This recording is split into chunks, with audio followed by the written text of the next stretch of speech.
Okay, now that we're all on the right topic or the same topic, we'll go. So we're going to talk about Ancestry.com, which is a subscription service, and FamilySearch.org is the largest free source site.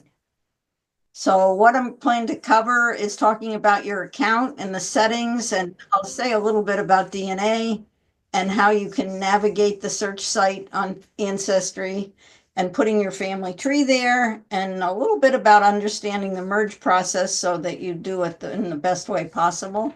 And then about some parts of the site, if you're not a subscriber, that you can actually use for free. And putting your family tree up there is totally free also. FamilySearch has an incredible number of research wikis. They do have a tree which is unique. It's one world tree. I'll talk about doing record searches and some of the new things that they've added as far as the records that they're going out and currently scanning but have not indexed yet. And then explain why you can't see everything that they have. And I'll also talk about their digital library and experimental labs, although there is more covered on the FamilySearch handout that I won't have time to talk about because you don't want to stay here all night. Just so we're all on the same page is when does a record become public? The generally accepted genealogical standards are birth 105 years, death 50 years. This does not mean that every state adheres to that standard. Marriage and divorce and probated wills are public record as soon as they happen, as soon as the will is probated. So you could go down to the courthouse and see those records.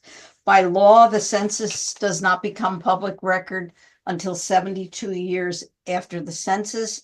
The date, April 1st, has arbitrarily been chosen as that date. That means nobody sees the census before that date, including your major sites that have it. The 1940 census took 6 months to index because of AI. The 1950 census took 9 days. Most of the sites had it up and indexed in 9 days. Military records become public records 62 years after discharge. In actuality, that's done on a rolling basis, and they're currently up to 1960. So what can you find on Ancestry? They have all kinds of charts and calendars and things that you might want to use. They have blank census forms from the United Kingdom, Canada, and the United States.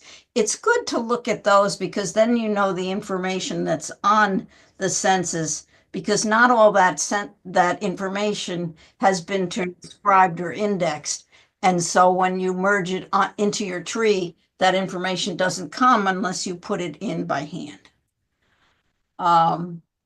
The setup of the Ancestry site is not intuitive. At least I don't think so. They have a whole bunch of free step-by-step guides that are on that support page. They're not on the home page where one might expect them to be. So I will talk about some of the things, the weird places, or at least to me, they're weird places you're going to find some things on Ancestry. I'm going to make some general comments about searching that will apply to all sites, but then some specifically for Ancestry. First of all, you need to avail yourself of using wildcards because names were misspelled. Things are hard to read. They're done with handwriting. Sometimes they're not transcribed perfectly. In case of a census where the person giving the information might not read or write, or the alphabet of his home language doesn't transpose to English very well, things may be misspelled. So a question mark generally stands for one missing letter, and an asterisk is either no letters or more letters than one. On Ancestry specifically, they adhere to that standard. However, you have to have at least 3 letters when you have it. But you can search just by the end of the name. You don't have to have the beginning of the name. So I have found some ethnic names that way when I'm feel certain they're there and I can't find them. So you always should use creative searching. I mean, first you search for what you want, and then if you can't find it and you think it's there, then you have to start thinking outside the box. So if the more information you put on there, the more restrictive what you're going to find. You're going to find fewer. And by the way, the Ancestry search engine is really good. The FamilySearch one is not quite as good. If you put too much stuff, you won't even get what you want. And if then they also give you things that are completely off. Like you say that your person died in 1910, and they give you records of someone living. Whoops, what happened there? Okay. And then they give you things that about someone who died, who's still living in the 1950s. So, but basically start your search with medium data, the first name, last name, birth date, location, and then add or remove to try and decrease or refine your results. And that pretty much works on all sites. But with Ancestry, I will tell you that sometimes a general search is not your best bet. You may want to start, if you're looking about someone, you know the time and place pretty much. And you may want to restrict yourself to certain record collections. You can do that on the general pull down where it has categories like census, family trees, and military records, etc. Or you can go to the card catalog that lists all of the collections that they have, and you can narrow down to specific military records, just Pennsylvania or just, whatever. And one other thing about when you start getting onto a specific site, you can do a custom search because they will search for things that aren't on the general search. So that may help you also to find some browse only collections, because not all of what Ancestry has or what FamilySearch has been indexed. So you can find those records that aren't indexed. You won't find those on a general search at all because they don't, there's no way to get them in there. So this is what I was talking about. Those are your search options just on the general. But now I use the default here. I always have show more options. So I had lost track when I was doing this that this was the default. So this is what show more options is. And in general, if you're trying to specifically narrow down looking for somebody on the general search, you might want to add the information you have. In fact, if you're looking for siblings, you might want to just list father and mother and just know just the surname. And because you might find siblings you didn't know about. I find that is specifically when I'm looking at death records. If I'm looking, say, in Pennsylvania, death certificates, and I'll just search for mom and dad and see what I find. Sometimes people die in between the censuses, and and then sometimes they're born and died with it between a census, and you have trouble finding them. Now, this is the account settings. You may not be familiar with this, and you should be. There's a place for you to say who inherits your Ancestry account, and you might want to take advantage of that. And that's even for your free account. You don't have to be a paid subscriber, but that would be someone who, you may not have given that person your password, or you may not even thought about passing the work that you've done before. But this would allow somebody to have access to your account in the event that you would not be around to take care of it. This part is also, rather than under trees, this is under your account. these are these are the trees that are shared with you, or that your own trees. Currently in beta is the people who have looked at your trees. And so that's this recent tree viewers up here. You can see who's looked at your tree in the last 7 days. That obviously means that if you're looking for somebody, to be in contact with who might be interested in what you're doing, you're going to have to check that fairly often, because they do not send you a message that says, oh, somebody looked at your tree. And I guess thank goodness they don't, because I must have at least 30 trees up on Ancestry. They're not all my own, but they're up there. So only the tree owner can see who has viewed the screen, and there's the tree. There's no way to prevent somebody from looking at yours. When you opt in, that means people can look at yours, and then you'll be notified to look if somebody looks at it. So the person has to choose to do this. This is in beta. I think they made it a default, so I think you have to opt out rather than opt in, because it happened to me, when I learned about it. So, but if somebody turns it off, then you could only see the number of different people who had looked at your tree. You wouldn't see who. Still in account settings, that this is the other kind of thing that you see, and this is the communications and where you keep track of it. Seems like some of it seems like strange places for it to be. Here's how you access who's looked at your tree. And I searched a bunch of my trees to show you it, but nobody looked at any of my trees in the last 7 days. So I got tired of looking. But anyway, you use this activity pull down, and then you choose viewers, and then you'll see. And this is where you change your background for all of your trees under account settings. That seems like a weird place to me, but I have mine as dark, but here's what the light looks like. It's up to you what you want to do. Now, if you go into the individual trees, which is now I'm in trees, I use the tree pull down, not the account settings.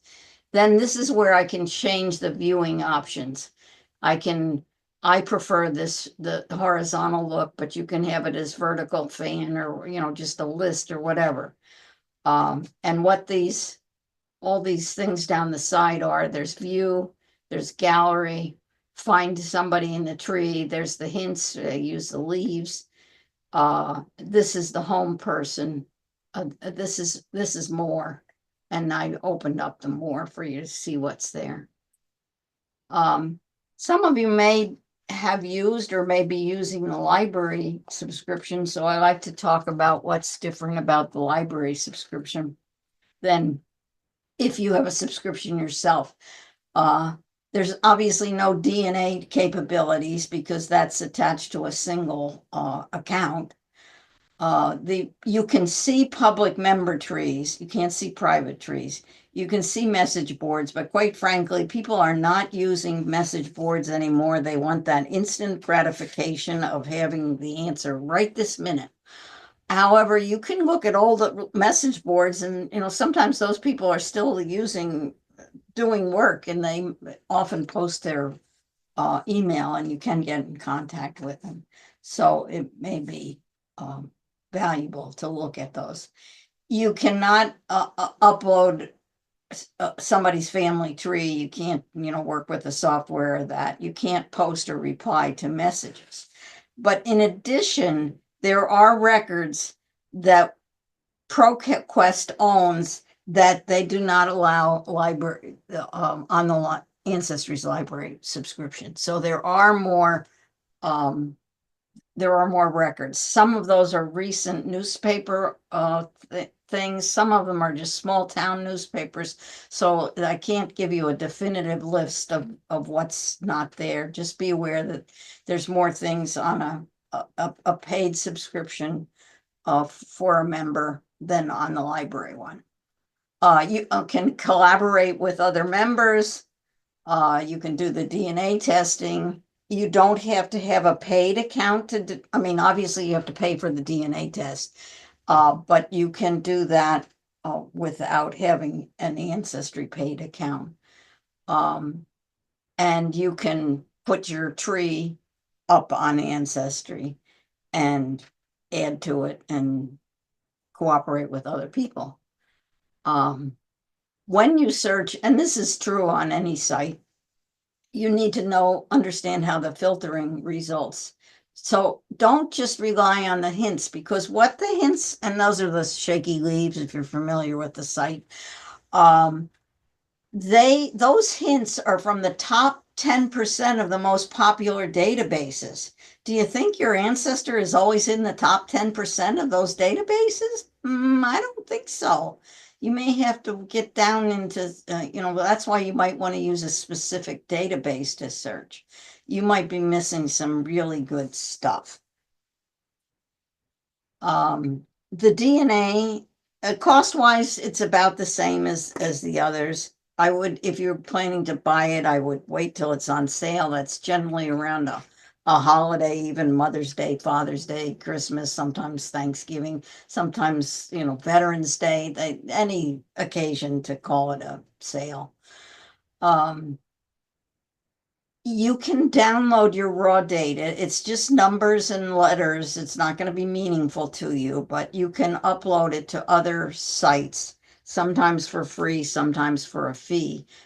There are usually times when you can upload for free to 23andMe. I don't know if you've followed that 23andMe is in big financial trouble. Their entire board of directors resigned. I don't know if it's going to be around. If you happen to have done a 23andMe DNA test, I would download it very quickly so that I had the raw data. You cannot upload anybody else's DNA from any other site to Ancestry, but you can upload Ancestry DNA to other sites. While they discourage you from putting multiple tests on one account, you can do that. I have friends who have a husband and wife on one. They generally would like you to have a test, and then you could have minor children on it, and then they like everybody to have their own, even a free account, to have a test. So they ideally they'd like one test, one account. But you can work around that if that's what you want to do. But there is an option for you can name a DNA manager who does have a subscription, and that way you can see, or you use the advantages that are with a paid subscription. The results are continually changing. No, they're not really changing as far as your DNA is not changing, but as the database grows, they have the ability to refine your results. So I'll give you a personal example. I did the test in 2013. I had no German in me at that time.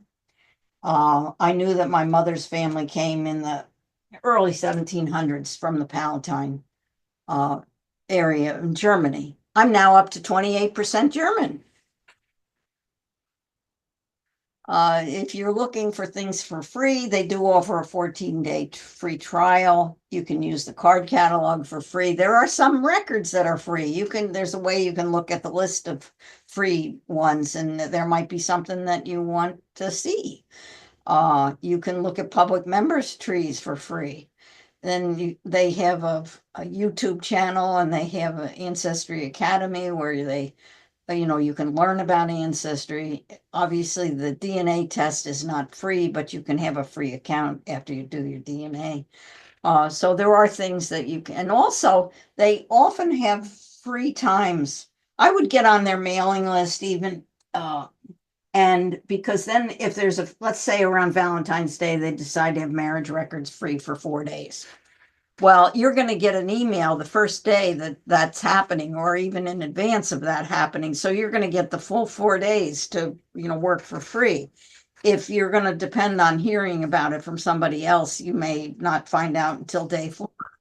And if you're interested in, taking advantage of it, you want to know as soon as it happens. You can build an online tree on Ancestry.com totally for free. There's no charge, there's no size limit. For instance, another big site, the subscription site, MyHeritage, I think they limit you to 250 people if you don't have a subscription. And as I mentioned, I probably have 30 trees because I've done work for friends.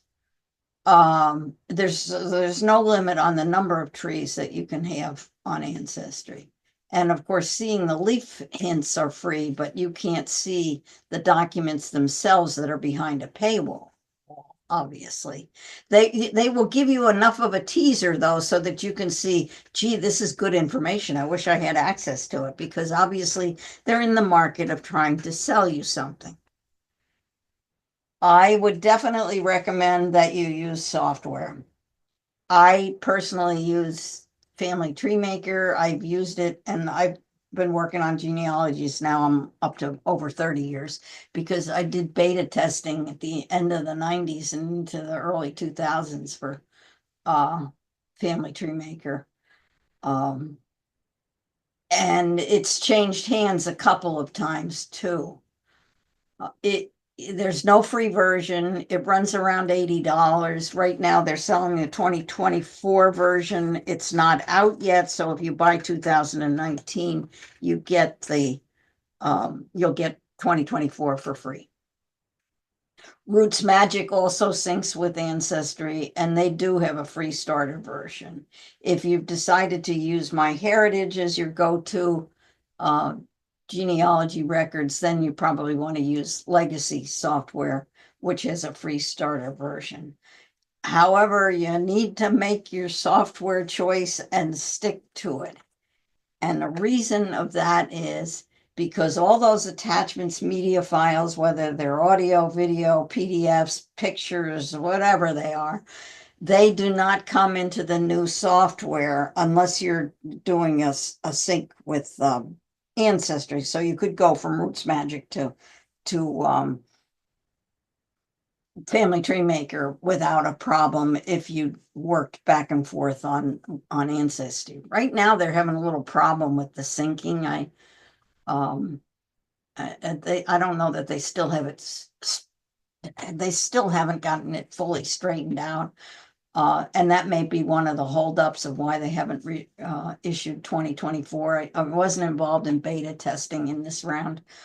So all the information from the software comes in what's called a GEDCOM format, and all GEDCOM is the universal talking language of genealogical software. So if you understand like word processing, let's be what an RTF is to word processing software. And all you're going to get is names, dates. The sources will be there, just listing the source. In other words, the 1910 census, this location. It will not have the document itself. So that's why I want you to choose the software that's going to work best for you. So if you just want to stick up a tree on Family Tree, you can do the manual input and just work that way. You can upload a GEDCOM if you're using some other software other than Roots Magic or Family Tree Maker, or you can upload Roots Magic. I'm not sure what version, they stopped the syncing on the old versions is what they do.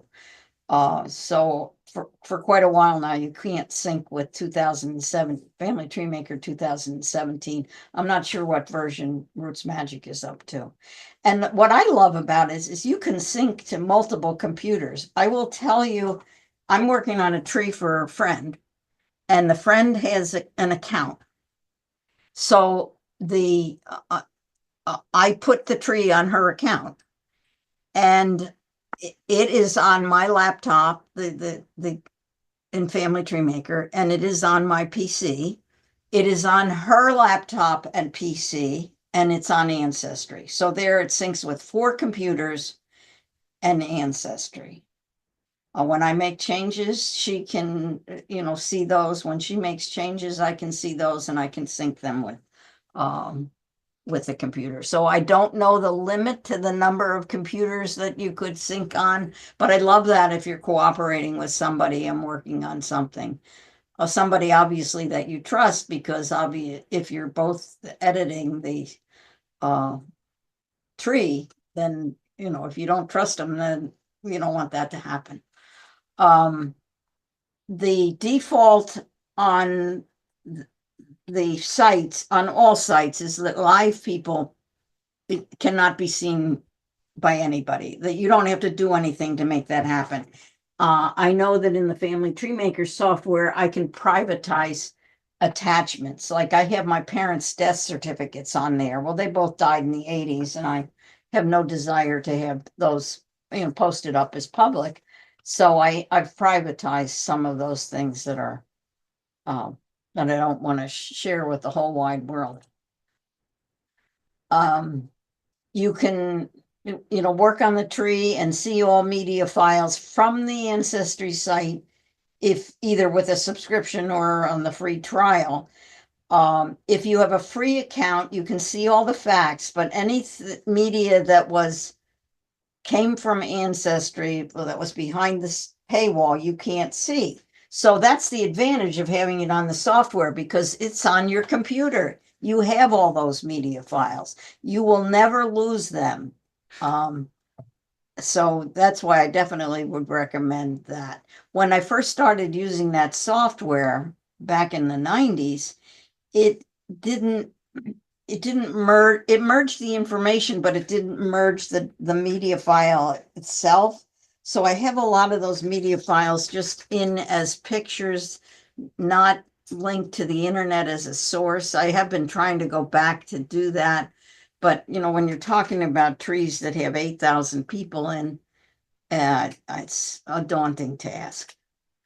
So there is a little research toolbar up here that you can use if you like to work in Ancestry, or you can, work in your software. I actually prefer to work in the software.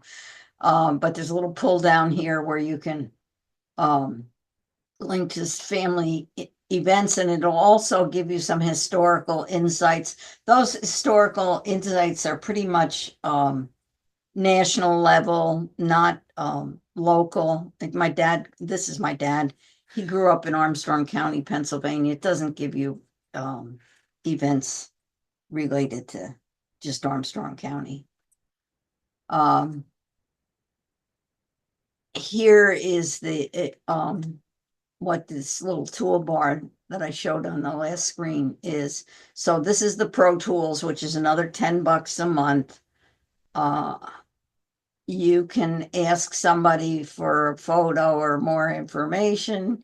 You can view recent changes in the tree. You can search. You can tools or edit. And then I showed you what's on the pull down for searching, or for tool, and for the edit.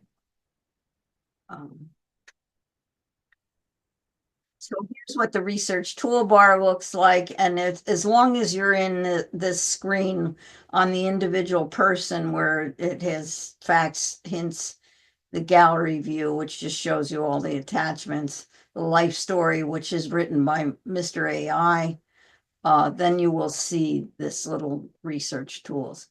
Right now, you can't customize that. I don't know if it's in the future or not, but it does provide options for you to go do what you want to do very quickly without having to get in and out of what you're working on. The Member Connect will allow you to collaborate with other people and see what other people in the network have added to a person's profile. I find that a lot of the information on, well, particularly my parents, will be things that I've added that somebody's found on my tree and posted up, and then Ancestry sends me a note that, some great new information's been provided. So, take that with a grain of salt. It can be valuable or it can be not. but you can see what records will in the tree will support certain facts. Obviously, you just don't want to take, people have things in their trees that we don't know where they came from. But if they've got some records that support that, then that obviously and lends more credence to that being accurate. And if there's a record that you don't have, you can view that or ignore the record or, bring it into your tree. And then somebody might have found something that you missed. And when we've done research a while back, things are coming geometrically on the internet, and you can be researching now and find a whole lot more than you could have even 2 or 3 years ago. So yes, there are going to be things that you missed or that are newly available on Ancestry. So, and when you do a search and you find something, always check over here on the right-hand side where there's suggested records, and not obviously didn't show the whole thing down here, but that may show you things that aren't found in your hints or search results.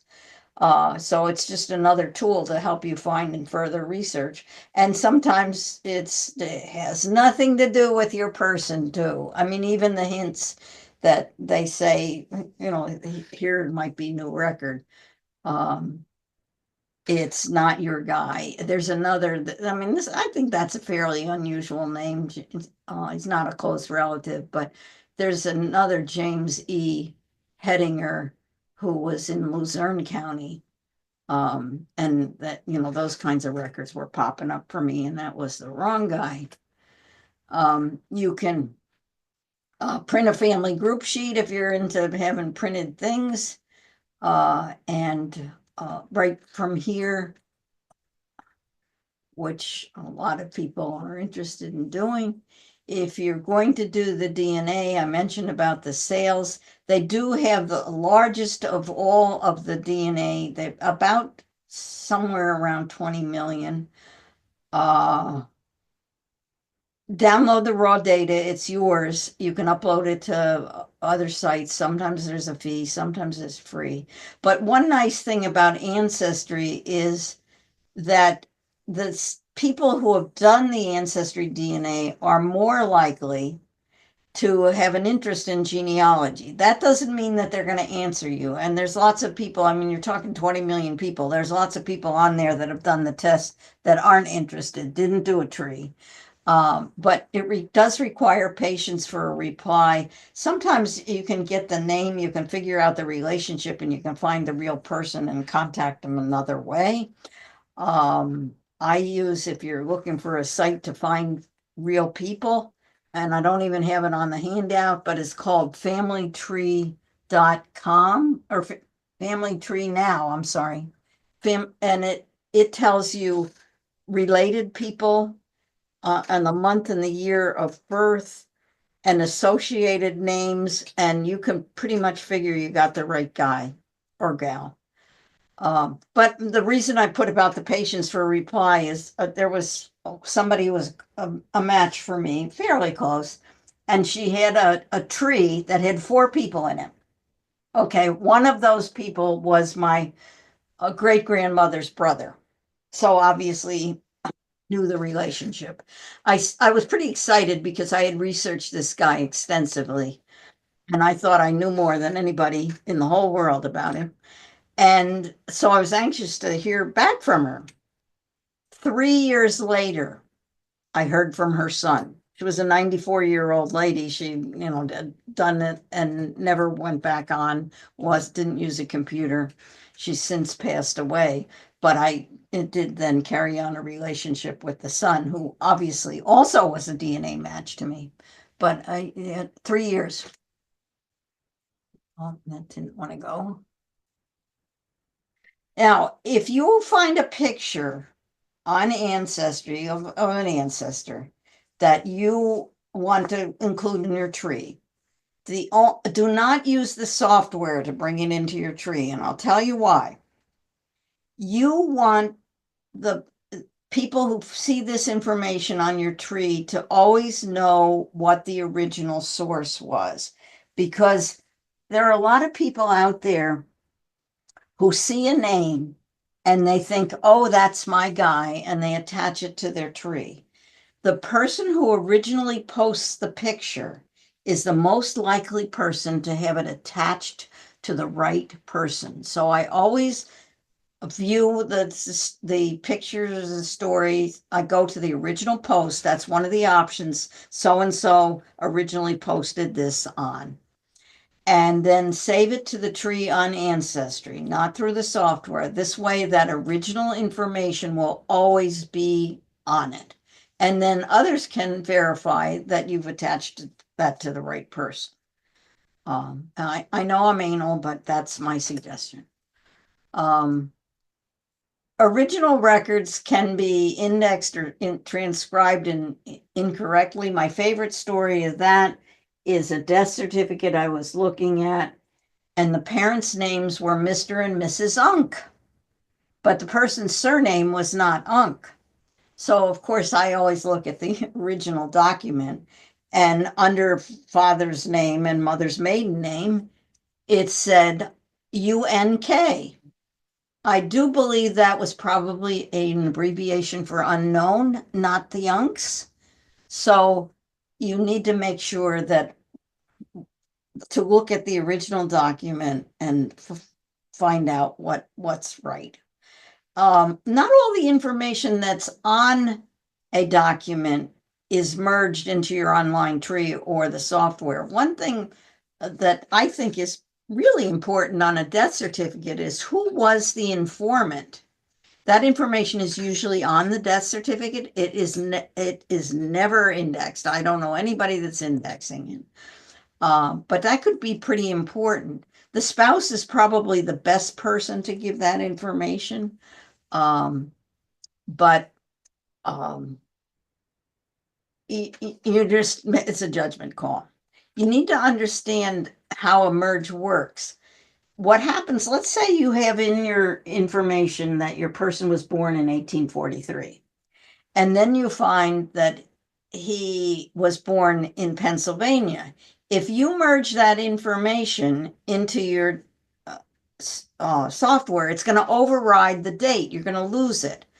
So you need to use the option alternate data, and then you're going to have to put it in by hand so that both those examples are in your results. So pay attention as you merge. There's the option of to merge which one they choose, or that you can choose one as an alternate. FamilySearch. It's the Church of the Latter-day Saints. That family history preservation is an important part of their religion. So they started way back in 1894 collecting records, and they want to make them available to everyone for free. I mentioned at the outset or the outline of that they have an incredible number of research wikis. They're all hyperlinked. And if you're starting out to research something, whether it's a place name or a result, this is a great starting point. So be sure to use those. What's a wiki? If you don't know what a wiki is, I need to tell you that. It's a cooperative effort. So their family tree is a one world tree, and it's a wiki. That means anybody can make changes in it. That means that people can change your research. Because you're in there once, and your parents and your grandparents, everybody's only in that tree one time. They say that they've got a way to prevent people from, putting wrong things in there, but sometimes it doesn't work out. I don't know about you, but I can make mistakes all by myself. I don't need anybody's assistance. So I prefer to have a tree that I've worked on, and I'll take ownership of it, my mistakes and my good stuff. So it's not a site where each person builds their own tree. It's a family tree of the world. And they have it set up so that the, living people are not viewable. And they say that they have a way to prevent inaccurate information, but I'm here to tell you that no, it's not foolproof. The default on FamilySearch is the records, and if you've been using the site, that's probably what you've been using, but I want to introduce you to some of these other things that you should be using. When you search the records, they're only searching indexed record collections. Some may have viewing restrictions, and that's frustrating because then all you can see is a transcription, and you're at the mercy of the person who did the transcribing. You can't see whether it's correct or not.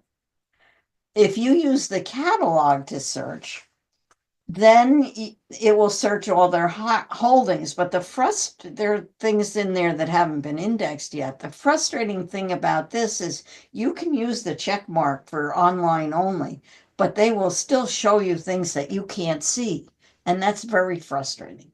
But you want to start your searching by state or county level. Don't go down to the city level, and then review the topics. It's cumbersome searching, but it can be very rewarding.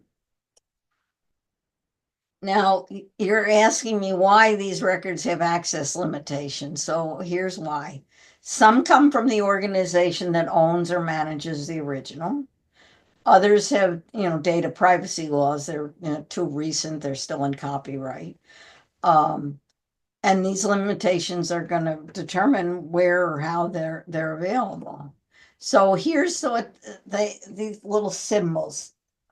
If there's a reel there, it's microfilm only, and you have to view it at a family history library in Salt Lake City. Okay. If there's a camera, you can view it on any computer as long as you're logged into FamilySearch. And you're saying to me, well, every time I go on FamilySearch, they tell me to log in. Sometimes you'll be on Ancestry and they will have a link that will send you to FamilySearch. It doesn't automatically log you into your account. That's when you have to make sure you're logged in, because there are more things that you can see when you're logged in than if you're not.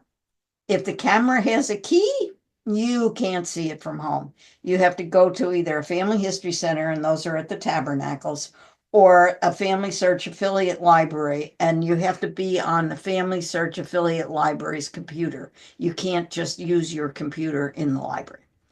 And if you see a magnifying glass, do the happy dance, because this means the record is actually indexed and you can search away. I think I said all that. I don't know why I had that in there too. And you can see those records, but they're not searchable, which it can be frustrating. They also have a thing, most hyperlinks are blue. For some reason, they have a red line that says click here. So I just showed you what that looks like. They've added a new category, and it's called images. So your first impression is, oh, these are pictures. Well, no, they're pictures of documents. They're not pictures of pictures. So, and the searching is, everything on there has no viewing restrictions, but the files aren't indexed, and the searching is convoluted. It's not as easy to use as a catalog search, but you can filter it down and you can learn how to use it. They do have a wonderful digital library, and they have genealogy books, family and local histories, maps, yearbooks, some fairly recent yearbooks. Obviously, they're not in copyright, and it's completely indexed. So, but remember, anytime you have a digital copy, whether or not it can be indexed by a machine is determined by the quality of the copy. So some of those old books, the copy lousy, so you may have to use creative searching rather than specifics, just a last name, just a first name, that kind of stuff, or even just a place name. So you on the books, you can search for a name, a birthplace, other keywords. If you want an exact phrase, you're going to put it in quotes.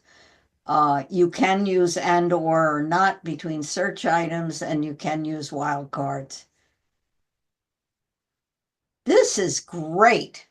And it's not on the pull down. I have a link in the FamilySearch handout. this is things that they're working on.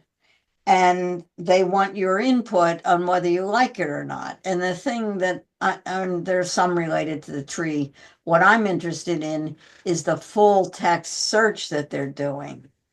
And what they have done is they have taken some records. One of them is a U.S. land and probate records, and they've indexed every single name in the record. If you're looking for wills and probate, the only thing you could search by in the past was the deceased name. Now with AI, they have indexed every name in a will, every name in the land record. This is a gold mine. So if they've done where you're interested, this can be really helpful. And I have a link in the handout of how to get to it, because it's not a pull down on the main page. They have the ability to do an advanced search on it. And I was searching for a relative, and I think that's it. And now, do you feel like you were drinking out of a fire hose? Great information. Do you have some time for questions and answers? Q&A? Susan? Yes, I do. Yeah. Okay. If you have a question, raise your hand. I'll start it off. I a couple of years ago did the DNA test and sent it to Ancestry and got back some information that I was totally unaware of and found very interesting. And then I sent my DNA up to MyHeritage, which said you could do that for free. So I downloaded it from Ancestry and sent it up. And now I keep getting a lot of notices on fourth cousins, third cousin child, or third cousin son, fourth cousin son, and so on, and from all over the world. And I wouldn't know how to begin to figure out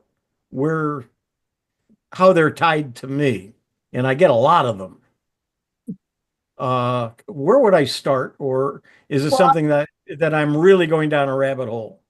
you of course, if it's on Ancestry, they check to see if you have a common ancestor. But I would look if you could look at that person's tree, then you could see if you could find a common ancestor, or send them a note and say, here's the names that I have in my, or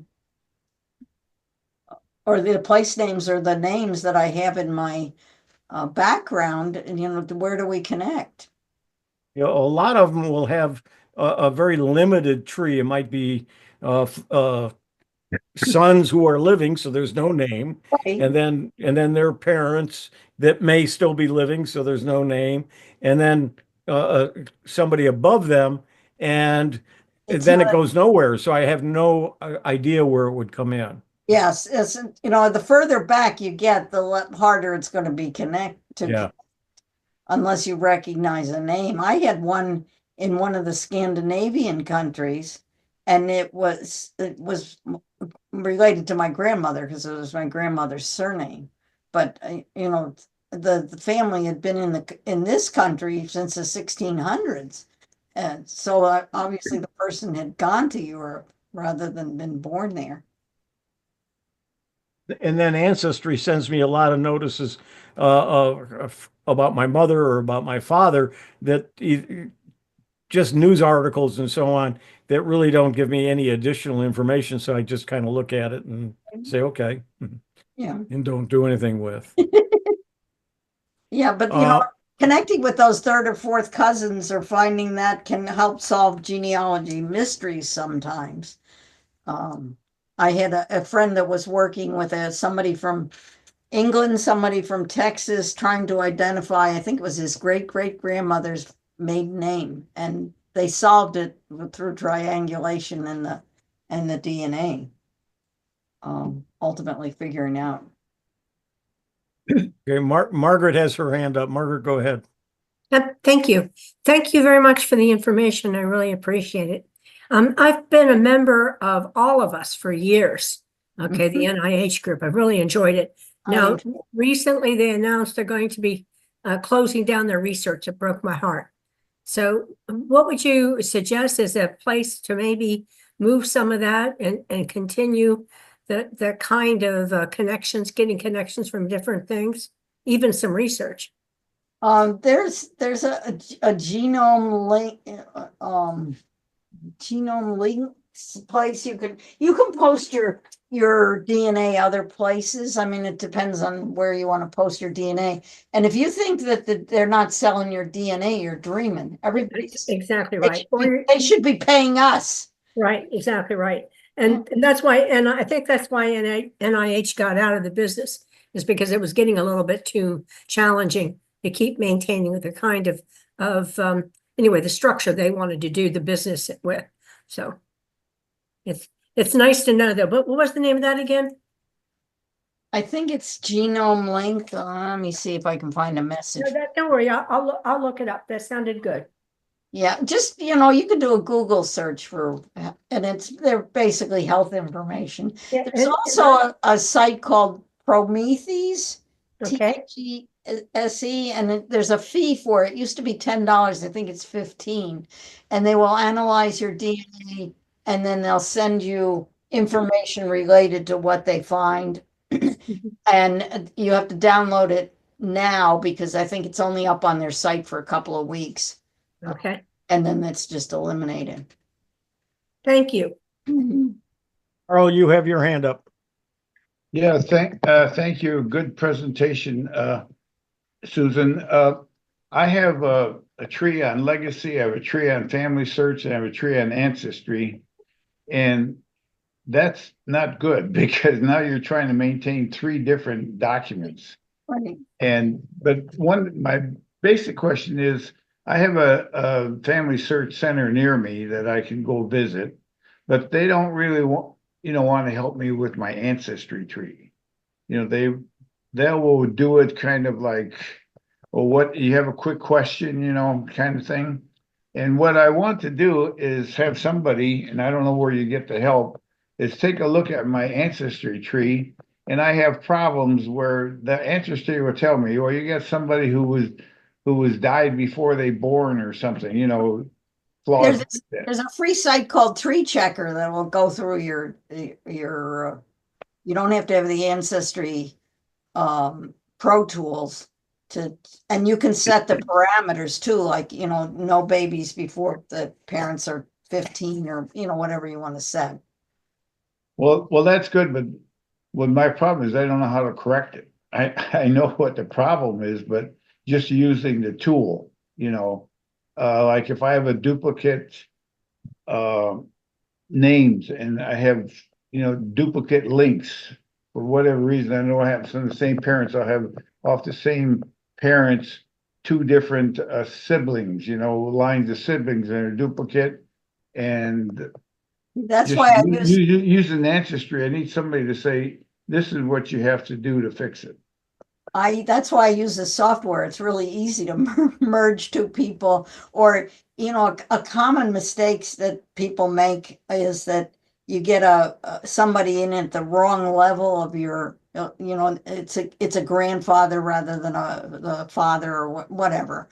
And the software, the Family Tree Maker, you can detach people or attach, or there's two mothers. And, you got the children attached to the wrong mother because they don't usually, the father will list, he's usually the head of the household and he'll list children as stepchildren, but there's no way to tell who the mother was. But does Ancestry have support where you could have somebody log into your tree and look at it? And they're doing nothing for free for you. Well, I know nothing for free, but they do have an hourly rate, or how does that work? Yeah, I don't know if they'd look for mistakes. Now, I don't know. I don't use the Pro Tools, so I would do some research and see what you can, whether the Pro Tools might help you do that.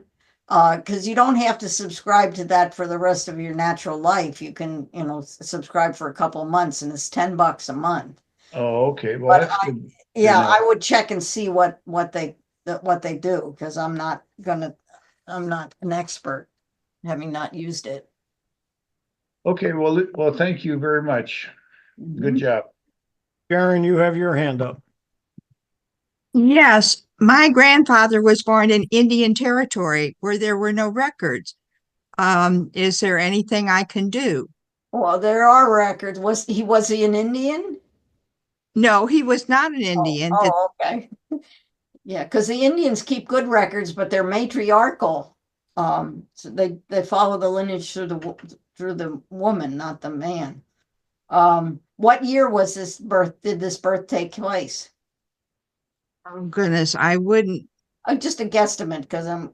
Well, my mother was born in 11 or 12, so I would say he was probably born in um 50 or 60, 1850 or 60. Okay. Was he a church? Do you know what church he was affiliated with? You might be able to find baptismal records. No, Okay. I don't know that he was affiliated with the church. Um, because nobody was keeping records at that time. States were keeping records. Most states started a little after 1900 to keep records, and there wasn't compliance at the beginning anyway. But once you get back into 1850s, there are history books sometimes, depending on where somebody lived. They were very popular in the um, late 1800s and the early 1900s, and generally, if there was somebody living in that county, and they would do a little history of that person, they would tell who the parents were, that kind of thing. But obviously, it was the most important people in the county, not everybody in the county. That could be a source. He should still be on the censuses, but that's not going to help you as far as a birth record. Yes, and my mother was born in Oklahoma, and the records department was burned. And when she got her Social Security card, they had to do a search, and she has issued something they call a record of live birth. And Uh-huh. it was interesting because when I went on FamilySearch and started this, it shows that her birth was in 1912, and yet the certificate of live birth showed 1911. Well, my dad also has a certificate of live birth that he needed for a passport, and he was 22 years old when he got the passport. And I have a document that his parents signed that says he was born in Apollo, PA, and I know that can't be true. So I that's where the courthouse was, but that was 20 miles away from where they lived, and my dad was born in 1903. He wasn't born in a hospital. He was born at home. So I don't know why they signed that document or didn't, and they both could read and write. It's a mystery. I can't ask anybody about it because they're all gone. Yes, and my mother always celebrated in 1911 as her birth. And yet when I looked at my grandmother's Bible, in the middle where she recorded the birth of her children, it said 1912. So I thought that was really interesting because my mother always said 11. Huh. Usually people want to make themselves younger.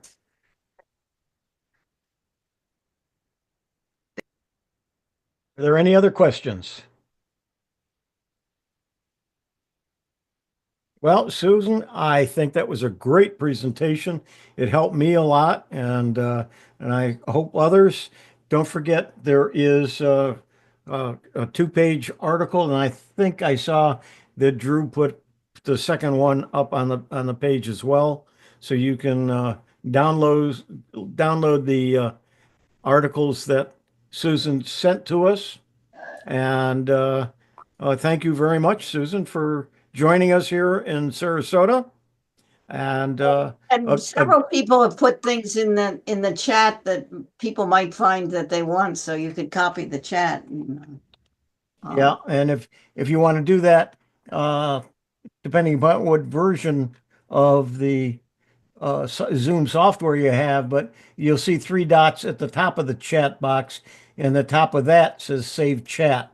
Go ahead and just click that, and it'll save the entire chat for you, and it will put it in a Zoom folder under Documents, and then today's date.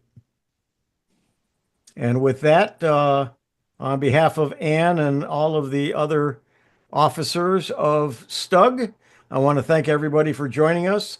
The recording of this, Susan, if it's all right with you, we will post it on our YouTube channel and make it available so you can watch it again and take some notes if you need to, and even download the transcript.